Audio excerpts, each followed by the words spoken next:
because fuck racism in all its forms. But yeah, with that being said, very excited about this, and I hope they do it justice. You know, it's crazy that you bring the Asian hate up, because even that, now the new Assassin's Creed game might be set up in Japan too, dude. That's gonna be fucking sick, dude. Yeah, did you read that Assassin's Creed? I believe I read something where they said that they were inspired by the success of Ghost to go, with that kind of mythology. So they got an idea for it because of Ghost of Tsushima. yeah, that's great. Very cool, very cool. But yeah, for more other news, I guess. Did you guys see the Spiral, the book of the Saw trailer that came out, dude? Yeah. You guys interested in that, dude? Yeah. And you think how do you guys feel for that, dude? Because that's from the book now, right? They're going straight from the book. Yeah, I think it looks like it's going to be interesting, and I wasn't a real big fan of Jigsaw, the film that came out a few years ago. That one, although it made a shit ton of money and it was lucrative, it wasn't very good in my opinion. But the fact that Chris Rock is behind this one and he's in it, I think it's going to be something, special. And they already, I guess, have another Saw film slated, before Spiral even comes out. So, what? Yeah. Yeah, Saw X, right? Or yes, Saw 10? Yes. I think Saw X, I think it's called. So. Damn, do people really love, like, fucking Saw like that, dude? Like, I know people do, but, like, damn, like, when did all these people come out of the woodwork, dude? Like, well, like in the mid 2000s, I feel like with Hostel and the original Saw, it kind of created this new torture porn kind of subgenre in horror, and it's never really went away. You know what I mean? And I don't think there's much like it with the Final Destination's not around, and they don't really have much competition. And I think all of the Saw films, especially the first one, was made for $1 million and it grossed over $100 million. It's fucking nuts. Of course they're going to make as much as they off it as they can, and people are still willing to watch, so more power to them. I will say this, I think it's jarring to me that they haven't said, hey, let's make Saw like a mini series or some kind of show, because the way that the plot unfolds and everything in all of these movies, it's very much like episodic. So it's kind of it's weird to me that they're just like keep cranking out movies and not just go to HBO or something where they could just do whatever they want and go for a really a longer amount of time. But that's just me veering off. Sorry. Go ahead, Tiny. No, it's good, dude. You're like a big fan of it, so it's like good event on things that you think are like not okay and okay. So it's like, but yeah, dude. Did you guys already talk about the Thundercats movie, dude? No, not.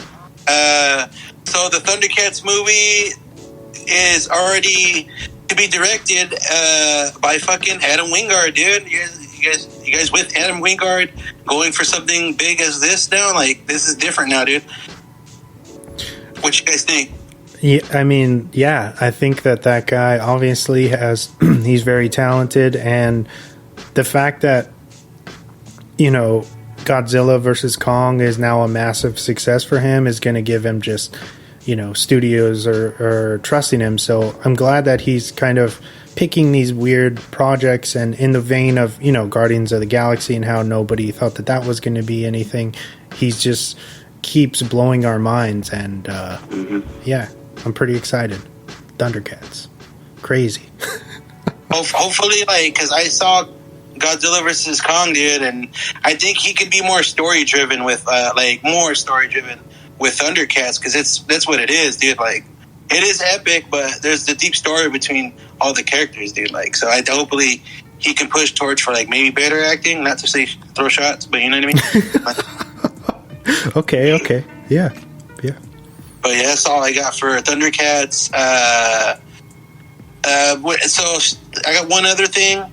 the Stranger Things crew has no idea when season 4 for that show is gonna wrap up, dude. Do you guys think like it's gonna be that much longer, or like what's taking them so long to wrap I just think it's COVID restrictions and stuff like that. I would say that, which would suck. I don't know if they've already, filmed partial scenes or what for season 4.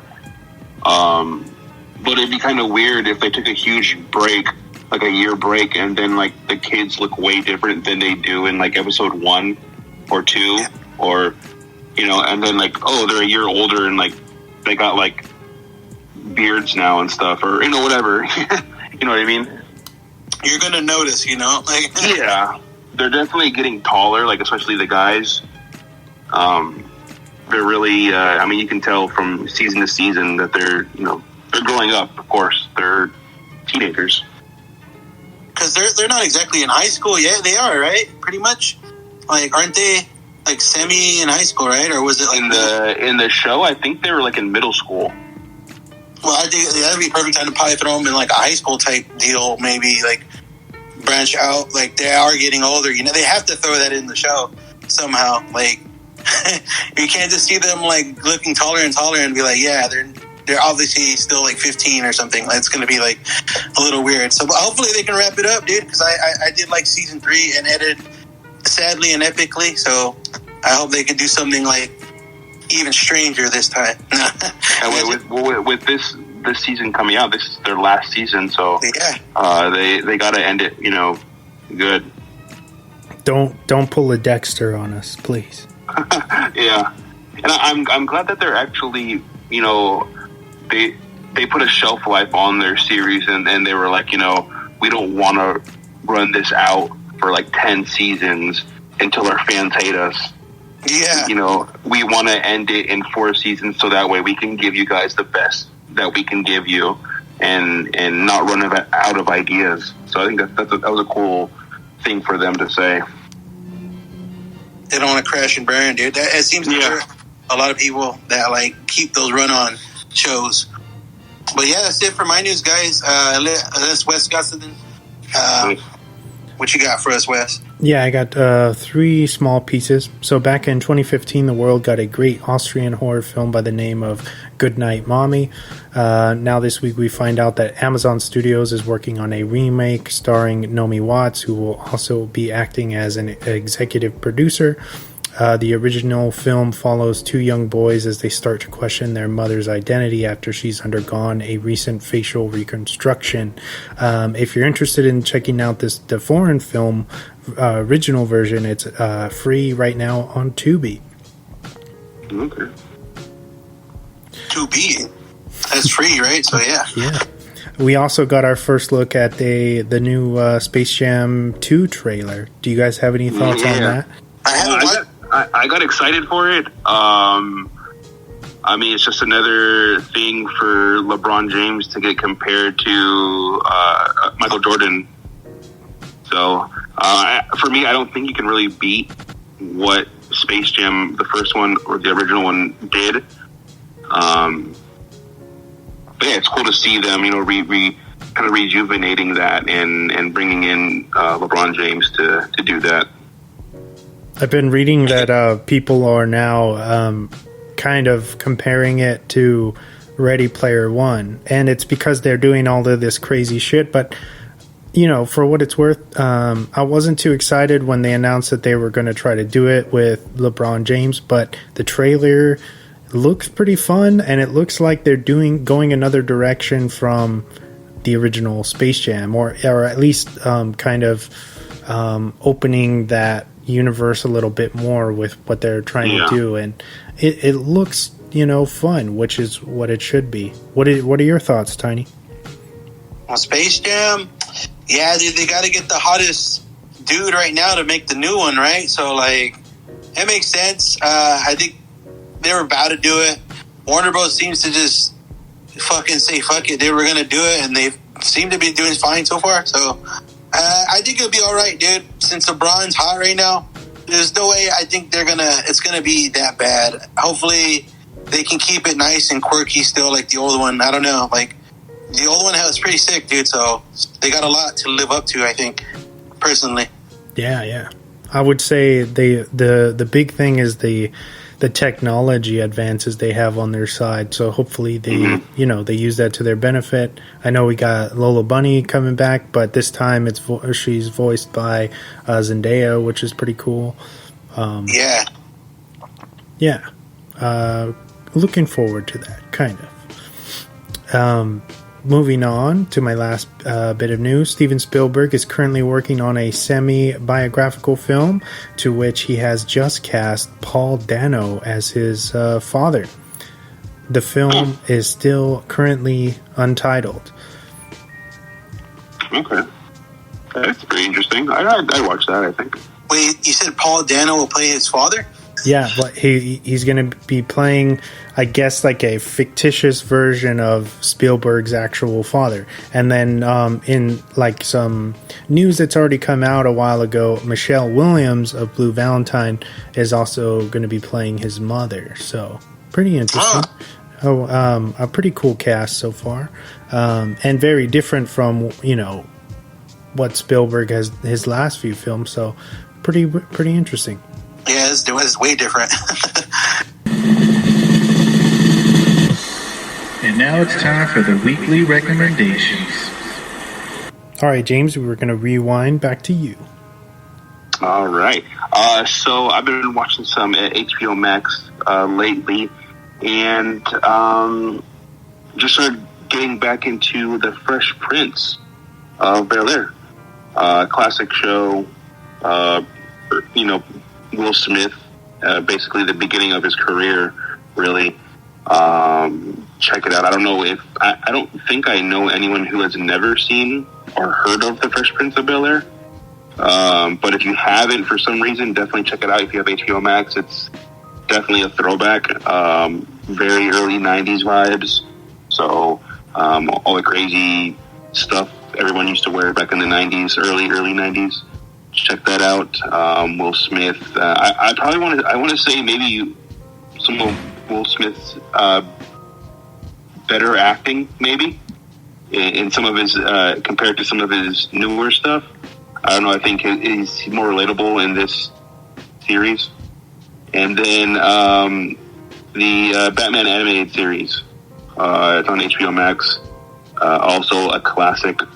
Definitely check it out. Way ahead of its time for when it came out. It was definitely there's some things that I feel like it was made for adults and children, and there's definitely some adult dark themes in that show.